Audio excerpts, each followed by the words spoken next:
ঘরটাকে প্রশান্তির নীর বানিয়ে রাখা। কি বানিয়ে রাখা? প্রশান্তির নীর। স্ত্রী হওয়া উচিত এমন যাকে দেখলে স্বামীর চোখ জুড়ায়, স্বামীর প্রাণ জুড়িয়ে যায়, স্বামীর হৃদয়টা ঠান্ডা হয়ে যায়, ঠিক কিনা? আর স্ত্রীর দিকে তাকালে যদি মেজাজ গরম হয়ে যায়, মেজাজ খিটখিটে হয়ে যায়, ঝামেলা আছে না নাই? ঝামেলা আছে।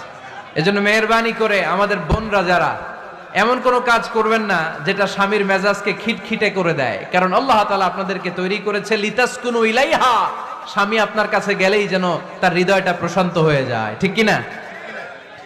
অনেক স্ত্রী আছে না জেনে না বুঝে স্বামীর সাথে এমন খিটখিটে মেজাজ দেখায় যেটা স্বামীর জন্য মেনে নেওয়া কষ্টকর। আমি একটা জরিপে পড়েছি, পৃথিবীর অনেক স্বামী স্ত্রীর কারণে হার্ট অ্যাটাক করে মারা যায়। আছে না নাই? এই তো ভুক্তভোগী পাওয়া গেছে।